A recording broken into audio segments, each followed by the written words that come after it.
Assalamualaikum warahmatullahi wabarakatuh. Waalaikumsalam warahmatullahi wabarakatuh. Perkenalkan, kami dari kelompok 4 akan mempresentasikan tugas kami dengan materi peran perawat dalam keperawatan perioperatif.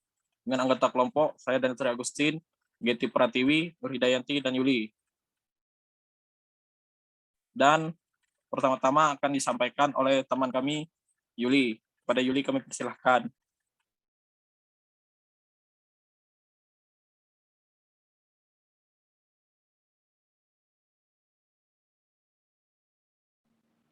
Baiklah, di sini saya akan mempresentasikan hasil kerja kelompok kami. Konsep dasar keperawatan perioperatif. Definisi, keperawatan perioperatif adalah istilah yang digunakan untuk menggambar keragaman fungsi keperawatan yang berkaitan dengan pengalaman pembedahan pasien. Kata perioperatif adalah gabungan dari tipe fase pengalaman pembedahan yaitu perioperatif, intraoperatif, dan post-operatif. Selanjutnya, fase perioperatif. Yang pertama, fase operatif merupakan tahap pertama dari perawatan perioperatif yang dimulai ketika pasien diterima masuk di ruang terima pasien dan berakhir ketika pasien dipindahkan ke meja operasi untuk dilakukan tindakan pembedahan. Yang kedua, fase intraoperatif. Fase intraoperatif dimulai ketika pasien masuk dan dipindahkan ke instalasi bedah dan berakhir saat pasien dipindahkan ke ruang pemulihan. Yang ketiga, fase post-op operatif merupakan tahap lanjutan dari perawatan peroperatif dan intraoperatif yang dimulai ketika klien diterima di ruang pemulihan pasca anestesi dan berakhir sampai evaluasi tindak lanjut pada catatan klinik atau di rumah. Peran perawat perioperatif. Perawat administratif berperan dalam pengaturan manajemen penunjang pelaksanaan pembedahan, biasanya terdiri dari perencanaan dan pengaturan staf kolaborasi penjadwalan pasien. Peran perawat administratif berikut. Yang pertama, perencanaan dan pengaturan staf. Yang kedua, identifikasi jenis pekerjaan. Yang ketiga, penjadwalan staf. Yang keempat, penjadwalan pasien bedah. Yang kelima, manajemen material dan inventaris. Yang ketujuh, pengaturan kinerja.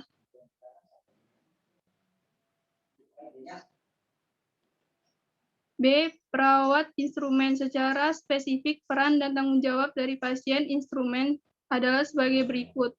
Perawat instrumen menjaga kelengkapan alat instrumen steril yang sesuai dengan jenis operasi. Perawat instrumen harus selalu mengawasi teknik aseptik dan memberikan instrumen kepada ahli bedah sesuai kebutuhan dan menerima kembali.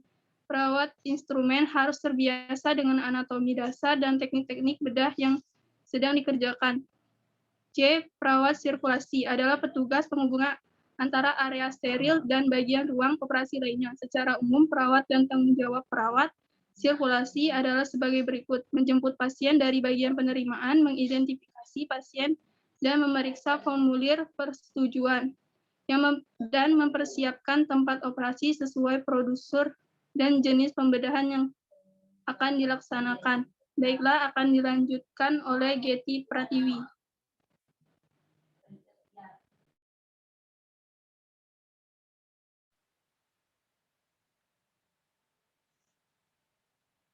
Baiklah, selanjutnya perawat ruang pemulihan. Perawat ruang pemulihan adalah perawat anestesi yang menjaga kondisi pasien sampai sadar penuh agar bisa dikirim kembali ke ruang rawat inap.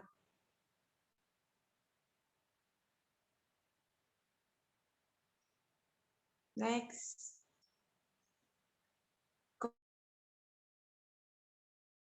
Kompetensi adalah kemampuan seseorang yang dilandasi atas pengetahuan, keterampilan, dan sikap untuk melaksanakan pekerjaan. Secara umum, kompetensi perawatan kamar adalah yang pertama, yaitu melakukan pengkajian status fisiologi pasien yang akan dioperasi. Yang kedua, melakukan pengkajian status psikososial pasien yang akan dioperasi. Yang ketiga, yaitu merumuskan diagnosa keperawatan berdasarkan data pasien dan keluarganya. Indikasi dan klasifikasi pembedahan. Yang pertama, yaitu ada indikasi, yaitu meliputi diagnostik seperti dilakukan biopsi atau laparotomi eksplorasi.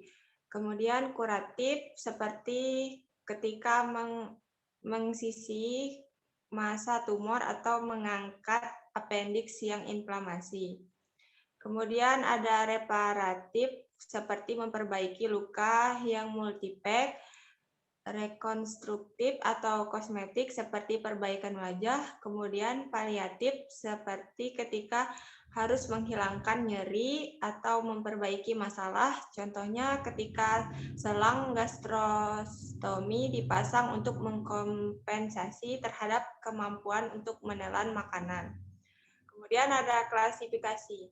Menurut urgensi dilakukan tindakan pembedahan, maka tindakan pembedahan dapat diklasifikasikan menjadi 5 tingkatan, yaitu kegawat darutan atau emergensi, pasien membutuhkan perhatian segera, gangguan mungkin mengancam jiwa.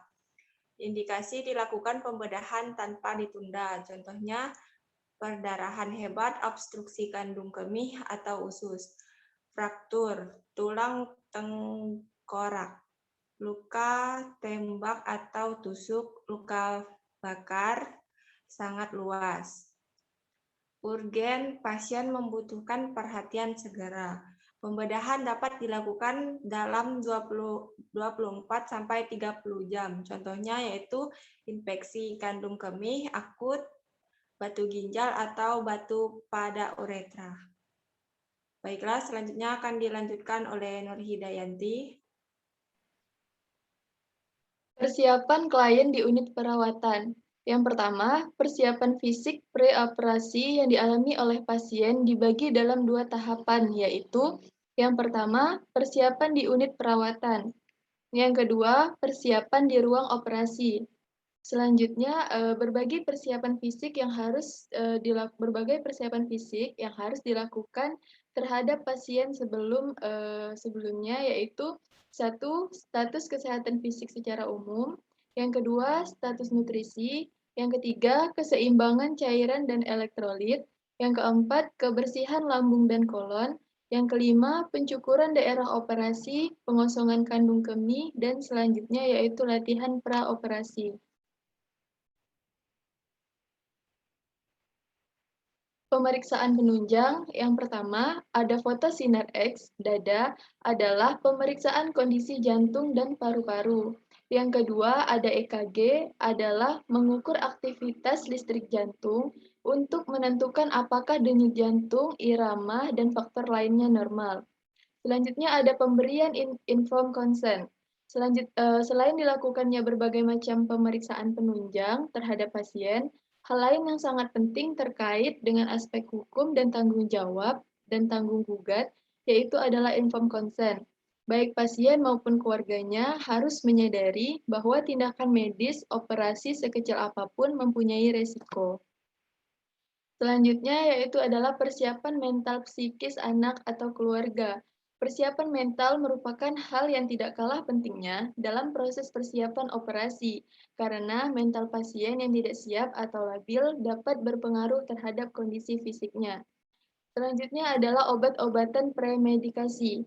Sebelum operasi dilakukan pada esok harinya, pasien akan diberikan obat-obatan premedikasi untuk memberikan kesempatan pasien mendapatkan waktu istirahat yang cukup. Obat-obatan premedikasi yang diberikan biasanya adalah Valium dan diazepam. Baiklah, hanya itu presentasi dari kami. Saya kembalikan lagi ke moderator.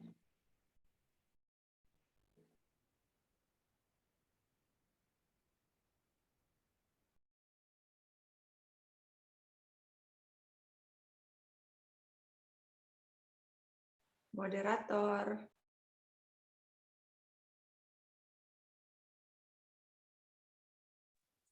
Mungkin hanya itu materi yang dapat kami sampaikan. Apabila ada yang salah dan yang kurang, kami mohon maaf karena kami sendiri masih dalam proses